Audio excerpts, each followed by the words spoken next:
Everybody, this is Beth Baum with Southeast Green.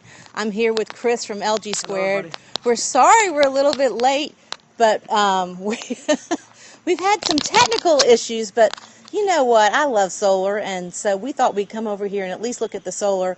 We're going to do a video of the actual entire home, but since we've told everyone we're going to be live on Periscope, we're going to do a little Q&A outside here. So, Chris, tell us a little bit about who you are. I am one of the owners of LG Squared Architects. We design and build high-performance homes. That's kind of our specialty. We also do mechanical systems design and some building science consulting. Recently, we started building the homes that we design because it's such a niche that there are a lot of homeowners asking for, hey, someone who can actually execute what you're designing. So we strive to get as high performance as we can go, and so we've on this project we're in Roswell, Georgia. On this project we teamed up with another company called Emery Group to create this home. It's called the High Performance Bungalow, and this is as it is built and modeled at right now. We are to achieve net zero. What you see, the solar panels are about 6 kilowatts. The house is about 2,000, just under 2,000 square feet plus a garage. And we have all kinds of great little details we'll share, but this house is very tight and very well insulated. That's awesome. Now, you call it a bungalow. It's probably a little bigger than I would consider a bungalow, but there's lots of really cool energy efficiency and high performance things. Let's just go over the top 5 and then we'll see the rest in the video later on. Okay, well, it all starts with the process. I mean, we can use any product on the market to make something high performance, but really one of the key features of this house is that we took our time with all the details from the foundation all the way to the rooftop. And that means, if it took 5 weeks to do something that normally takes 2 weeks, it's because we had a lot of prep work and to make sure everything is very tight where it's supposed to be, and so we don't just kind of let it happen and whatever happens happens. We make sure we think about it in advance. We put a lot of time into the design. We want to make sure it's executed very well. Some of those processes are the assemblies. We've got a floor. It's a slab on grade. So it's 2 inches of XPS underneath the entire slab, and then 2 inches on the around the perimeter, and that's where our thermal envelope starts. And so as it continues up the walls, we have 2x6s at 24 on center, filled with our 4.4 per inch loose fill bat from Owens Corning. On the outside of that is there are 2 layers of half-inch XPS that give us another R6 total, and so our R value for the wall is anywhere from about R30 to R31. And then on the outside of that we have a rain screen, which is 1x4s at 16 inches on center, or 12 inches on center, and then our siding, which is a cementitious siding from Hardy. It's a board and batten mostly, and then we've got some cedar shake or some shake. And then some lap siding. The roof is also insulated basically the same way as the wall, and it just continues, so it makes our thermal enclosure continuous and uninterrupted. So it's got 2x10s in the roof filled with the same loose fill insulation, and then another 1 inch total, 2 layers a half-inch. And the reason for the 2 layers is so we can stagger them to get better air sealing. We just recently tested this house before we put any insulation in the cavities and drywall, and it tested about 14% of what the code allows. So the code allows about 7 ACH50, which is a hole about yay big, and our house was tested at 0.975 ACH50, which is a hole about that big. And that's before insulation and drywall and any other interior air sealing, which includes tape and other methods. So we haven't done a post drywall test. We're going to be doing that tomorrow afternoon with SK Collaborative, it's Carl Seville is the rater on that. He's going to come out and do all the performance testing, test the HVAC equipment, the infiltration test, duct leakage, all that sort of thing, to really see how well, make sure we stuck to our goals. Awesome. Now, tell us a little about the homeowner who would like, because this is unusual, especially for Roswell, Sure. Georgia. Let's be honest. Yeah, right. So tell us why she, and it's a female, which normally you wouldn't Correct. consider, except me, because I'm uber geek. But what drove her to live in such a high performance home? She did her research, and that's what we're finding with a lot of our clients now is that they're doing their research. They're coming to us and they say, first thing, we want a high performance home. This homeowner, she had done, like I said, done her research, got in touch with South Face Energy Institute, and they referred her to Louise Emery. And Louise said, she said, hey, build my house. I want something. I want efficiency. I want green. I want something that's going to be around for a long time. It's an investment. And so she wanted something, again, just kind of, she's got her and her family visiting, and she wants a nice space for studio, but she's interested in that durability and performance aspect. So we created this around her goals of that, and she also wanted of course the aesthetically, all kind of blending together, or we call it integrated. And so she was just gung-ho about, all the sustainability, the performance, and the durability. And so we again focused on the process to make that happen, keep her within her budget, and keep her within her happiness. Awesome. Okay, hey, thanks so much. We're going to go out to tour the home now. Awesome, that's good. So here we are at the front of the house. We're about to take the tour, but there's some things we want to look out on the exterior. So tell us what we're looking at, Chris. Well, this is the board and batten I mentioned. It's part of that, craftsman bungalow look. We're 12 inches on center, very, very traditional. If you pan up, you can see the exposed rafters and the cedar beams supporting that. The door itself is a very craftsman look. It's a custom design, but very traditional with the dentils here. 8-foot door, very nice. You can see over at the windows we've used a Integrity by Marvin window. These are considered high performance windows because they have very low U value and solar heat gain coefficient. So in the winter, very well insulated for windows, and in the summer, any sun that's going to penetrate, it's going to be minimized. The heat gain is going to be minimized through the way they make these windows. They just bake the glass a little bit longer, and that helps keep out the sun, which reduces our energy consumption because we're not using as much. Is it double paned? They're double pane, yes. Excellent. Yes. All right, let's go inside. Yeah, let's take a look. Ooh, the barn door, right? Really popular right now. Very popular.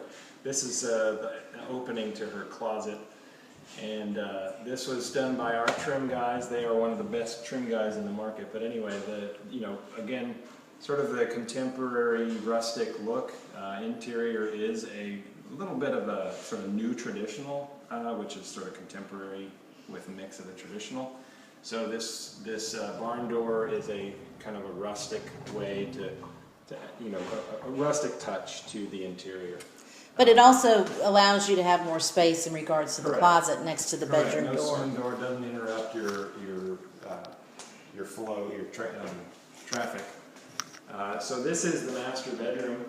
It is it's a vaulted ceiling. The insulation we mentioned before just follows that roof line all the way, and of course all the way down the walls. This tub is not in the bedroom. It is now, but it is only here temporarily because we are about right at the last week of construction, so we're just tidying things up here. So, but very nice space. There is one register in here because that's all we need. Like as I mentioned, it's real tight, so we got but it's a nice cozy spot. I mean, it's big enough for her bed and a lot more. Awesome. This master bath is pretty generous. We've got it's going to be a freestanding tub, shelf there for all of her toiletries and things for the shower. Shampoo and soap and all that. Nice little detail.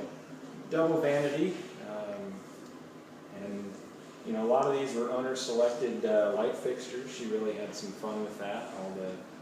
Some of the countertops as well. So we really enjoyed working with this client. She was very into the selection process. So we got a low flow toilet here? We do actually, and this is one of the, this actually probably has the lowest gallon flush rate permit on the market. It is 1 gallon per flush. Wow. And it is a power assisted toilet. So you can see it has a little bit of a assistance in getting that 1 gallon down that trap. Awesome. All right, off to the next room. Okay, we are up here at, you know, how do you know you're a home energy geek? You're excited about being in the attic. So tell us what you're looking at right now. Yeah, this is our solar inverter right here. This is a 95% efficient inverter, so it'll take all of the power generated from the rooftop unit panels and invert it into AC power. So solar energy is usually DC power, so then it's brought into this here and then converted to AC power, which is what most homes are these days. So this is our 6 kilowatt inverter, and this will power the house to basically net zero. I mean, the net zero means producing as much energy as we consume in the home. So what are her electric bills going to look like? Generally, they'll zero out in the end, and there'll be some months she may not have anything. Georgia Power has they will buy back some of the energy, but not at the same rate that she's buying it. So there could be a month, depending on her energy consumption, which is entirely up to her, where she doesn't have any energy consumption at all, so no energy, no electricity bill. She does have gas in the house, so there will be some consumption there. But in terms of electricity, it could be anywhere from 0 all the way up to $10, $12. Depends on her usage and how much production we can get based on the sun and how much cloud cover and all that. Right. Well, every good Southern cook knows the gas is better to cook on, so, Well, right? We got to have $12 a month of gas. I like to encourage the use of induction, but I understand there's nothing like gas. That's right. You know. That's right. So there's lots of pink stuff behind you. Yeah, that's a pink, we call it a little pink house, and this is where we have the 9.5, well, the 2x10s, and this is basically 9 1/4 to 9.5 inches of the L77 is what Owens Corning calls it, but it's loose fill fiberglass insulation. It's very high density. It's got a high R value per inch. So are the holes where you basically inserted the tube to fill it up? That's right. We just jam that up in that into the cavity. We fill it up to a certain pressure. We have a gauge actually that measures the density of the fiber of the insulation to make sure we're at our target. Okay, because so I asked the girly thing, not that I'm the best housekeeper in the world. Will you fill up those little holes? We are looking at that. Generally, Owen, it's not recommended or even necessary because it'll pretty much stay that way. However, we're always just going, we don't just default to, well, whatever the recommendations are. We go a little bit above and beyond there just to make sure we're tidy freaks too, so. Okay. I'm only tidy if it's not my house. Yeah, right. All right, so now what are we looking at over here? This is an A.O. Smith. It's a hybrid heat pump electric water heater. This portion right here is the heat pump. You're used to the term heat pump to heat and cool your house, right? Right. Well, they put this heat pump on top of it to help to heat the water in the tank. And it doesn't have as high a recovery efficiency as some water heaters out there, but it is one of the most efficient ones in terms of production, in terms of heating the water than any other. This one has an energy factor of about 3.6, which means it's 360% efficient at heating water, which is most water heaters are below 1. Okay, including gas or anything like that. And this is electric, not gas. It is electric. Okay. So it's a 50-gallon tank, and it'll be more than adequate for one person or two. Well, and I think that's what's really critical is you shouldn't necessarily think about the resale value of the house, because if you're going to be in the house for 20 years, right, you can pop in a family-sized one when it's time to sell the house. In the meantime, have one that's appropriate for the house. Yeah, and again, on the performance of a home, the energy consumption, is not so much the 3.7 or 3.6, energy factor and the, however many SEER on your heat pump system, but it's about the occupants. If you don't want to use a lot of energy, then don't. If you tend to plug a lot of things in and watch a lot of TV and cable and all that, you're going to use a lot of energy. So if you like it really, really cold beyond what is normal, you're going to use a lot of energy. Right. That's just so it comes down to consumption. We can do all we can to build this house and design it well and high performance, but if you don't drive it like a high performance car, if you don't drive it easy or drive it to exactly what you need, you're going to use more than you Than the equipment does. All right, what else is up here in Fun City, the attic? Yeah, this is fun. So right here is our range hood exhaust duct that runs through the roof. Just to the left of it here is a makeup air system. We've designed this one on a couple of homes before, and you saw with the insulation in the roof line, and again on the outside we have a 1 inch of rigid foam. So we have an encapsulated attic. It's part of the thermal enclosure. This is dumping the makeup air into this encapsulated area as a buffer space. So we'll show you in a minute the heat pump or the air handler, and the air handler is open. This is basically a plenum. We're treating this attic space as a plenum. So we're dumping this fresh air or this makeup air into the attic space so that the air handler can pick it up, filter it again, because this is a filter right here. Let's filter it again, condition it all before it goes into the house. So your makeup air does not enter the home into the living spaces as whatever temperature it is outside. It is conditioned before it enters the home. So this is to just stabilize, because it's a very tight house. Anytime you turn on a 200 or 300 CFM range hood, you're depressurizing the house. You're trying to suck air through the walls, and that's not a good thing.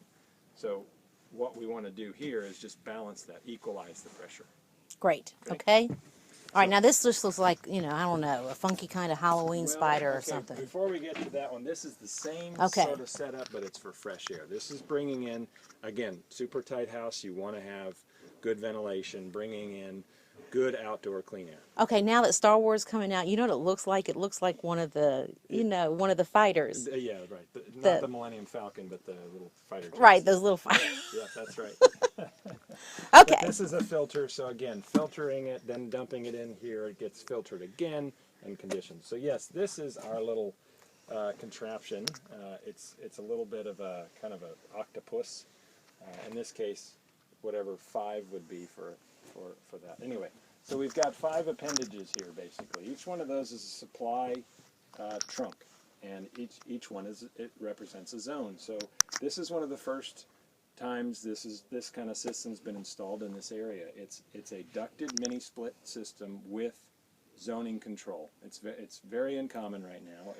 Is it Mitsubishi? Because I'm familiar with the Mitsubishi one. Mitsubishi is one that we use a lot of. Right now they are working on this zoning kit. This is by Daikin. Okay. And it's the first time we've used this one, but it has this control to be able to dial the fan speed, everything down to one zone at a time, so that you're still managing, the temperature. And as air conditioners do, they're not dehumidifiers, but they handle moisture, and that you need a lower fan speed to handle that. So this system is equipped to do that. So it handles the entire house. The load on that, the amount of heat loss and gain is very little. So this thing, the mini split heat pumps, they have that ability to dial way down to match those very low. And is it a remote control thing? Yes, there is a central controller that's wired. That's the only one. And then from there, each zone has its own wireless controller. And it can be all done through an iPhone, too. Oh. So you don't even have to carry a remote control. Yeah, right, That's right. awesome. Excuse me, not just iPhone. Sorry. Android. Any phone. No, not Windows Phone. Trust me. Whatever. So iPhone and Android. Remote, yeah. I, as everyone knows, I use a Windows phone. Nothing works on a Windows phone. Well, we so won't hold it against you. I know. Thank you. So this is all right. So this is really awesome, because one of the things that's really been aggravating to me is this something where the return is actually in the ceiling? Actually, it's right here. No, I mean like when you're in the rooms. Is it up or is it under? Yes. In fact, if you look to that corner, Okay. that's one of our jumper ducts. right below there is is one of the bedrooms. And it's very large on purpose because we don't want to restrict the airflow. We want a good balanced, every room needs to have a good balanced pressure. And to do that, we have a larger return duct than we do a supply duct to allow that air to come through. This is probably twice as big as it needs to because that's what they had at the time. And that's okay. Larger is okay in terms of return. But we're bringing all that air. If you look back to the door that we came through, it's a louvered door. Mm-hmm. That's also basically a transfer grill. Okay? Okay. Very large transfer grill. And so down here, this is the return. And there's a filter in here that it's actually a permanent filter. And what that just means, you can take the filter out, rinse it, and just put it right back in. So this is a forever filter basically. It's good for at least 10 years, maybe more. The other good thing about it is that this particular one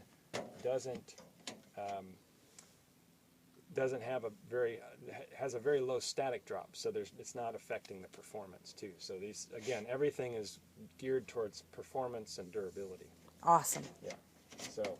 Okay, we're still up in the. Now, what do you call this? The loft area, I guess. This is a loft area. Technically, it is an attic access area. And so, but yes, it's a loft area. We got to it through, which we would love to show the ship's ladder that got us up here. But this is the area where yoga or just meditation, whatever you want to do. Or she could turn it into. If I was my house, I would turn it into a library. Correct. Right? Yeah, library or kids area if you have grandkids or anything like that. But it's also an area that's above the rest of the house, which means when you open all the windows, these windows here allow that natural ventilation to circulate through. It's all part of that. The more windows open, the more circulation you have, and the more high you have, the better it's going to promote that flow even better. Now, are they screened? They will have screens. Yeah, we don't have them right now. But, okay. They're being kept clean. Now, I've been at a show house over at Serenby. I think they called it some type of chimney. Is it? The ventilation chimney. Ventilation chimney. Yeah, okay. Yeah. So this is sort of the replacement of the ventilation chimney. Well, it's kind of, that's right. There's a dedicated chimney that you can put in the center of a house or somewhere in the house. This is just more of a passive way to do it. But also giving us plenty of beautiful natural lighting. Yeah. All right. Yeah. This has been a great space up here. It's a little short for me, but I'm pretty much a giant to most people. So. Well, and it's definitely not short for me, but it's like the one place I still can't touch the ceiling. It's a nice cozy spot, and when we see the details of the railing and everything, you'll see it's almost the first place somebody wants to come. Yeah. No, absolutely. I was totally drawn to it. Yeah. All right, let's go look at it from downstairs. Okay, we're down in the main living area. We've got lots of details to show here, don't we, Chris? Okay, well, we'll make it quick. This is our fireplace, and tile front fireplace. This is a sealed combustion gas fireplace, and it has a concentric vent on it that allows fresh air to come in and exhausts the hot air. Oh, that's awesome. Yeah, it's a nice little detail. You don't have two penetrations, one for fresh air and one for the exhaust. So one thing I joked to the homeowner about was that this was way too big for her house because it puts out about 24,000 BTUs of heat, and the house load is somewhere about 12,000, so about half that. So she'll be turning it on, turning it off, turning it on. And is it gas or is it wood? It is a gas fireplace, okay. Yeah. So but that's okay. It's one of those, you can turn this on and not necessarily need her heat pump system. The heat pump's going to be a little less expensive to operate because it's more efficient than this. But it's a nice ambiance, and it's regulating, so it'll just follow the temperature. So for homeowners, I'm going to give you three choices. What would you recommend as in regards to heating a house when they're talking about a fireplace? A gas, just classic wood burning, or a wood pellet? My answer to any of those questions is it depends. It depends on the house, location. What is the most affordable and effective fuel source? If you run out of pellets, if you run out of wood, you got to have some backup. If electricity goes down, you got to have a backup. So they kind of work in tandem. There's not any one heat source it's always good to have a backup. This is her backup heat. That heat pump system we just showed you does not have heat strips like a lot of heat pumps do. So but it also has enough capacity so that we don't need a backup unless the power goes out. Awesome. But we always have power, right? We have the sun. Yeah. Yeah. Have you been here for Snowmageddon? I'm just asking. All right, so I'm taking a shot of this wicked cool cement floor. And we talked a little bit about it at the opening on the scope. But this cement floor runs throughout the first floor. Yeah, this is a 4-inch concrete slab when we say on grade, it just means that there's dirt a couple inches down. Below it, again, 2 inches of rigid foam, and then on the edge as well. That's where a lot of the heat losses usually happens, is at the edge, not so much here. But the owner was particular about, I want to walk around in my socks and not really feel warm. This slab will be the same temperature basically as everywhere else in the house. That's really cool. All right, we're going to shoot up and look at this beautiful wood Solid, detail. these are solid 6 by 12 cedar beams. They're the real deal. And over here, these actually, you've got these up in the roof line, and then of course here in the living room. Over here is this is a ship's ladder that we it's a custom design and build. That site built. Again, our trim guy, Israel, was one of the best we've ever seen. But so we designed it, went to Home Depot, got all of our supplies, brought our cedar here. It's a pretty, this is galvanized steel here, painted black. This is a rough sawn and a smooth sawn cedar, and then you've got little lag bolts at the end and brackets inside there. It's a nice little detail that gets her up and down. The railing made of the same material, And galvanized steel and cedar. sorry to interrupt, but this is all FSC certified. Yes. So that's really great. I mean, those are the kind of details that if you're trying to build a green home that you need to be thinking about, you know. FSC or any of those certifications just mean that it's, sustainably harvested. And that's, a lot of people have a different view on that, but basically we're not just, destroying, our planet's resources of trees and that but we're doing it, in a conscious way. You can look up FSC and all the other certifications and learn all about it, but basically it's just being mindful before you just go and clear cut or just purchase, just whatever's available. Right, never replant or anything like that. But think about it, just like everything in this house. We thought about it before we did anything. Awesome. Let's go where the fun stuff happens, the kitchen. Okay, so this is the section where I wax poetically about my envy of the gas stove. Yes. For all foodies, this is your ideal stove top. It is the gas stove. This is everything she chose is Whirlpool. This is our range hood. This one is a little bit smaller than we like to do because we like to have full coverage. In fact, I like to go at least 1 to 2 inches beyond the edge of the Whirlpool, but very nice way to cook. Over here in this opening is going to be the wall oven and microwave oven. This is a very efficient Whirlpool refrigerator. Which just came in. Did they buy it during the tax purchase, the tax-free holiday? I don't think they were that lucky, but it's actually we've had this, and actually this is like the third one. They had sort of, some were just discontinued, so we had to get this finally. Dishwasher, of course, here, but this nice big vessel sink here, 2-compartment, quartzite countertops, and of course the view to her garden yard area. Well, and if you're going to have to wash dishes, you might as well have a nice view. You might as well. I mean, this is where I would hang out. I don't mind doing dishes when it's this nice. Right. Well, and this, I'm just going to take a full shot from front to back of the house so you can really understand the open concept that we have here, which really flows. That's right. But one of the other things that I like about the design is I love open concept, but the fact that you have the rooms in the front of the house, so if someone's at the door, that they can't see the mess. Right? My problem is my front door opens right into the living room. Oh, you can see the mess. Yeah. So I really think it's brilliantly laid out. Well, thank you. This is the, of course, the kitchen and dining area, very efficient layout, and of course the living. And like you said, the master bedroom is off the front. Right over here is a very small little corridor. We like to use as much space as possible as living space, not corridor space. With the 2 bedrooms there with a shared Jack and Jill bathroom. And it's 2.5 baths. Yes, 2.5 baths. There's a little powder room right off the front door. All right, I'm going to pan up to see the returns. These are supply registers that a lot of mini splits are known to be ductless. They're the ones that are mounted on the walls, and they're hideous. And so Yes. when our clients started saying we don't want to see them, we said, well, then you don't have to. Let's look at ducted mini splits.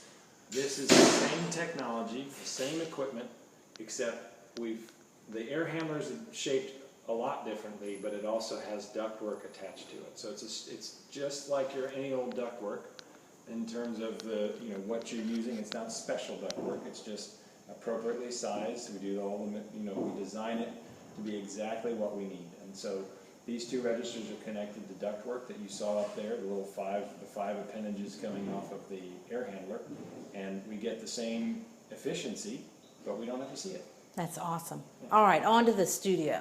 Okay, so our homeowner is a potter. She has a potting wheel and has designed this studio in the background. And this guy over here, Who made that lovely making noise? our noise for us today, he is setting up her sink this is her utility sink for her throwing clay. And he's going to be attaching these. These are the clay traps, okay? This one, it's going to collect from the sink into this one. The clay will settle to the bottom. The water will overflow, dump into this one. More clay will settle. It's just a redundant thing. Right. It's the same setup, so it's a redundant system. And then all the water then flows, and this goes into the sewage.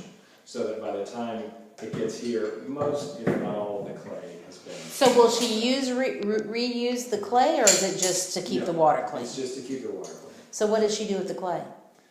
Well, she throws it. No, This clay? Yeah. Yeah, disposes of it. It disposes. Okay. Yeah, I guess so. I'm not really a clay. I mean, I thrower. would think you Really could know. sort of compost it. We'll have to ask her. Clay throwers watching this, sorry if we've offended you by not knowing a thing about what you do. Well, you can leave a comment on YouTube. Yeah, there you go. All right, we're almost finished. Here we are. These are the amazing sliders that go right back into the backyard. Tell us about them, Chris. 10 foot by 8 foot, and they are, again, just like our window that we showed up front, high performance glass, very nicely made by Marvin window manufacturer. This is their integrity line. This is all wood on the interior and a fiberglass. It's called Ultrex. It's a pultruded fiberglass, whatever that means, right? Right. Anyway, it's very durable, very strong material. Great. So we are in the backyard now, Beth, and you can see a great yard with a great sort of backdrop of sort of a preserved area. That's developable land, but it looks like in the near future there won't be anything happening. So she's going to have really nice preserved sort of landscape back here. And we're to your left. She's going to have a little bocce ball court eventually, and for the time being, just the budget allowed us to do sod. We had an elaborate plan for this whole thing, but of course, landscape's one of the things that always gets value engineered. Right. But I think we ended up with a nice. All right, so I'm trying to get us back in. One more shot of that solar. Oh yeah. Surprise! I want shots of solar. So 21 panels. Each one of them are 300 watts, and you can see we've got all but 5 of them up there, and they're going to come back and install those here shortly, and then we'll be able to hook everything up. We have something we didn't talk about was a full energy and some other thermal monitoring of the house. So we're going to have a South Face Energy Institute is installing a whole house energy monitoring system. It's going to show us the consumption, the production. It's going to show heat loss and gain through the walls, through the roof, and we're going to really understand kind of how much energy this is using and producing, and also where we're losing some of that heat that's causing us to have to use more energy with the heat pump. So it's all in all, I mean, we do that energy monitoring to make sure what we've done, so for future and for our current owners, so they know how they're doing and how well their house is performing. Awesome. Hey, Chris, this has been so awesome. We're so excited. We hope you win an award with Earthcraft, and keep us posted, okay? Cool, thanks. Okay, bonus time. So, Chris, we really appreciate your time. You've been so generous. You kicked the guys off the site so we could have a good sound quality. Yeah, union break. But if people want to get more information about you and the work, tell us how we can get more information. Well, thanks. We really appreciate you stopping by, first of all, and we love sharing this information. We know it's a niche, but we know it's important for the future. But you can reach myself or my wife, Jody, through our website, lgsquaredinc.com. We have our contact information on there. We'd be happy to talk to you about that. You can email us however you want to do that. We have a blog on there to find out more information about, high performance homes and HVAC systems and things like that. We love talking about it, so it's on there. But yeah, reach out anytime. You can also call Emery Group, emerygroup.com. They're a big partner in this, so any way you want to get in touch, it's fine. We'd love to hear from you. Great. Thanks so much, Chris. Okay.